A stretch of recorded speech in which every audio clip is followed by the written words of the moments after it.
natwe rwitwa revealing us, hishuring us. Niyo mpamvu pastor hari abantu nzi baza hano tuziranye na nimugoroba barayibumvise bavuze ngo buriya suwe scroll biriya ni ibiki. Julienne tuzi koko twakuranye wakumvise nakumvise wari ufite amatwi twakuranye biriya byaje kuva ryari asengera abantu bazi karahanyuze pastor bazi ibya kera ntibazi ko Imana ifite line yahishuka hishurwa hishuka hishurwa hishuka hishurwa hishuka hishurwa. Pastor ngiye kumva mukanya numva Imana irasa nk'ayishinguye urundi rugi. Oh pastor tugiye kubona abantu batekerezwaga nk'abajura bahinduka preachers international. Oh yes, when we were here I heard the Spirit of the Lord telling me that I'm in the business of opening channels. We are going to see people who have bad reputation, who people know about them. They are thieves, they are gangsters, they are drug dealers. We are going to see great preachers coming out of such people because God is in the business of revealing and letting you people know it. Revealing you and not people knowing the new you. Pastor, Imani chingu yo line mu buryo bugagutse bugari pastor. Umuntu agiye kujya yireba ati yewe Kamariza mwene Karisa uvuka kwa Kanyandekwe wahehe wakaborogota ugahuza ibisekuru ugasanga ntawagaturu ntaho byagahereye bi. Yes pastor, abantu bagiye gutangara but inde who Yize angahe. People are going to be shocked and they will question, who is this? Which school did she go to? From which family? Because they will be looking for that thing that you hold and they can't find a trace in the family. Pastor, abantu bagiye guhanura ibintu biza mu myaka ijana.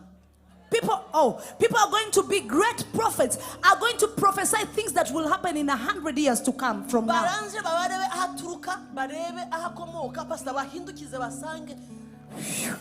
They will look for the trace.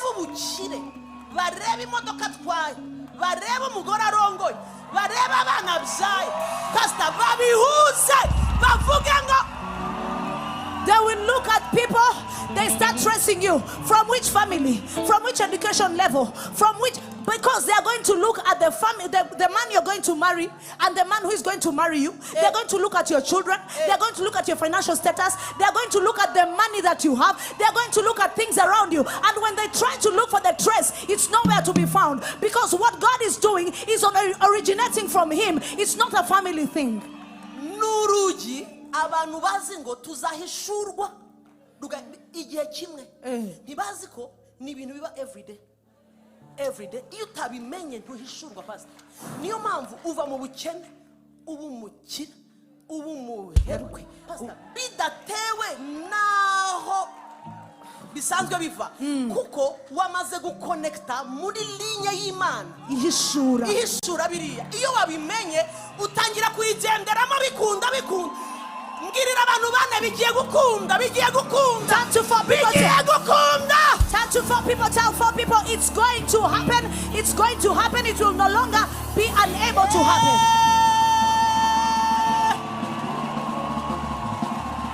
Bigiye gukunda, it is going to happen.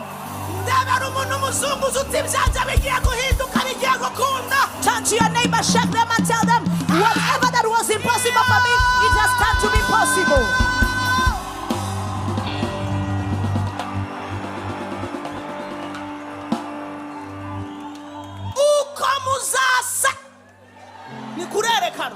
The way you shall look has not yet been revealed.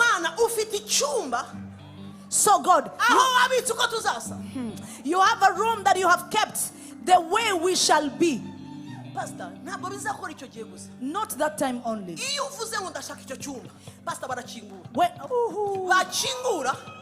ugatangira ugahishuka. ariko twagiye. Can we go? Let's go. Start your journey of changing. Tangira. Start going. Hinduka. Change. Make a move. Make a step. Thank you, Jesus.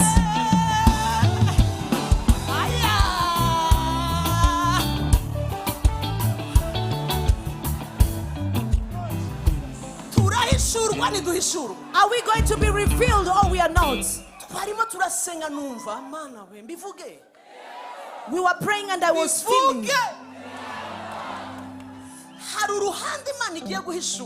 There is a side God is going to reveal on his body. We are the body of Christ. The Bible says that he's the head and we are the body. Body means amaboko, amaguru, abandi ni akanwa, injingo, abandi ni amazuru. Hano buri hari abantu ku mubiri wa Kristo bahumeka gusa. Hari abandi bavuga nkatwe.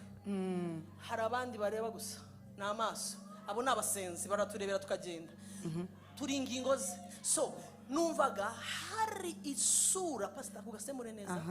Hari icyumba agiye gukingura. I was feeling this in my spirit. There is a room that he's going to open umubiri we so that his body ntiwongere kwitirirwa irindi zina ryari ryo ryose.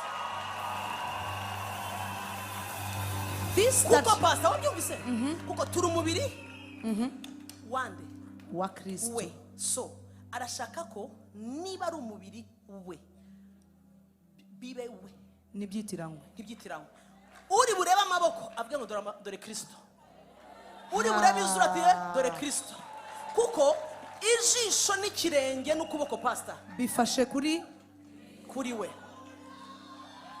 pastor ntibizongera kwitiranwa. Oh yes.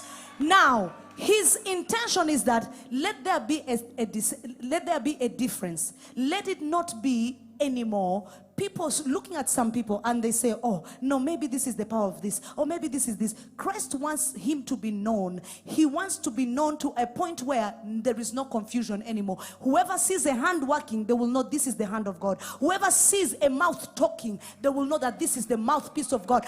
It will be known very well that God is possessing his own body. Pastor, urabizi neza ko muri Bibiliya hari aho babanje bitiranya intumwa ze. Yego. Bigera hana ntawe babwiye babita ngo aba naba Kristo. Ninde wababwiye ngo babyitiranye bamwitirirwe babahuze bararebye babanza kubita abayescro babanza kubita ibyo bashaka. Petero abanza gucika intege bakavuyo kenshi ariko hari umunsi pastor ashiraho aho ijisho n'izuru n'umunwa n'ukuboko kwe birebwa ntawe ubyitiranyije akavuga ngo muraba Kristo. bivuze ngo buri kuboko kose kundi kuba kwarekwe. Yes. Ibubwayo iki ni kintu yikorera ubwe nta kuboko k'umuntu. Amazi naye isabuni niye niwe wiyogereza umubiri we. Agasupasta aza hari bukura azi byari bukube azi ko ari busige poudre arabizi ciye umwuka agiye gukora. He's going pastor asiga amavuta yambare nasohoka he himself bimenyekana ngo uyu sohotse ninde ni Kristo. Bitiranya aba Petero yararebaga babajyana ku ibaraza rya Salomo yararebaga ariko yarashyizeho umunsi yarashyizeho sezo ubwabo bazivugira ngo abubitse isi batugezemo. now aba n'aba Kristo. There is niwe ufata ibyo bihe niwe ubifite niwe ubigena niwe so yabigenye pastor yabigenye. Sinzi uko ari ubigenze, sinzi ahazaca, sinzi ntagiye kubihera, ariko ahantu z'umuntu adashobora kugera nk'ubu dore ko turekege nawe turenda kureshya ngusumbamo gake ujye ubyemera cyane. wabibonye? Ndabibona. Okay. ubu aka kantu kagiye kakagera hariya nagerayo ntago twagerayo, ntago wagerayo, nanjye sinagerayo. Nubwo nakwisumbukuruza nageraho kageze, ndabizi neza ko hariya ntago wagerayo. Nubwo nakwisumbukuruza ntabwo wagerayo. Nubwo narara ngenda ntabwo wagerayo. Igiye gukora ibintu icyitwa igihumeka kizamenya ko neza hariya nta muntu ugerayo. Twakwisumbukuruza ntitugerayo, twarwana ntitugerayo, twasebya ntitugerayo, oh yes, twabyambika izina ritari ryo ntitugerayo, twabisuzuguza ntitugerayo, twabitekinika ntitugerayo, kuko ntawe watekinika ibije pastor yateyemo, ntawe bitekinika. Niba byumvikanye pastor bisemure neza mpagaza. Now what God is about to do, it is going to be beyond what man can even reason about. Just like the way we see, the way you see our height, there are things that we cannot reach out to something that is up there. Yes. Even if you try to jump, there is a place where you can reach. Even if you try to, whatever, you can stretch yourself, but there is a place you can't go beyond. What God is about to do is what man cannot do. It is what man cannot comprehend. It is something that you cannot fetch behind. It's something that you cannot put together. It's only going to be known that this is only God himself. 23rd March 23rd March 2025. What is the time? 7:19. 7:19. 23rd March 2024. 2025. Yes. Nakona shakaga. That is what I wanted. Bivuze ngo umuryango ibi bintu nimubibonesha amaso. If you see this uzavuye ngo yari tariki zingahe Imana ibitubwira z'ukwezi 20 sangapi saa 1:19 ngirira ukwegereye saa 1:19 mubwire neza. Neighbor, tell your neighbor it was 7:19. Nibwo Imana ikinguye urugi rw'ibyigiye kunkorera, atamuntu numwe azakoraho, atamuntu numwe azisumbukuruzaho, atamuntu numwe azabyitiranya. This is when God has opened the door that no one will ever say that it's them who did that. Is it clear? Imana itakuntema